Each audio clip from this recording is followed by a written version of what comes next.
लाख की चूड़ियाँ, कक्षा 8वीं, और इनके लेखक हैं कामता नाथ।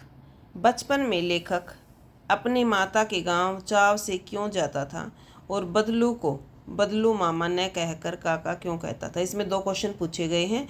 एक तो लेखक अपने मामा के घर चाव से क्यों जाता था और दूसरा वो बदलू को मामा की जगह चाचा क्यों कहता था।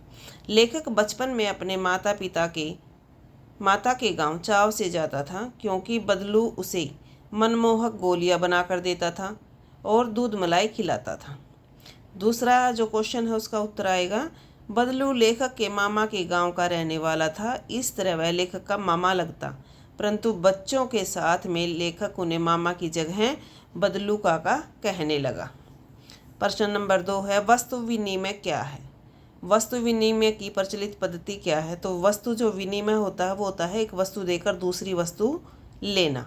वस्तु विनिमय पद्धति है वस्तुओं के लेन देन की जिस प्रथा में वस्तुओं के बदले में दी अथवा ली जाती हैं उस वस्तु विनिमय पद्धति कहते हैं कि एक वस्तु हमने ले ली और उसके बदले में हमने दूसरी उसे वापस दे दी।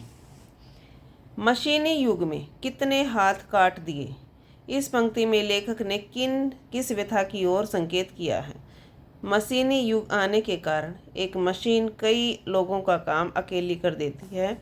इससे लोगों के रोजगार खत्म होने लगे। उनके हाथों में गुण होने पर भी वे बेकार की वस्तु बनकर रह गए। लोगों के काम धंधे बंद होने से उन्हें रोजी रोटी के लाले पड़ गए। तो हाथ काटने का मतलब वैसे काटना नहीं बल्कि उसके रोजगार को ख़त्म कर देना है।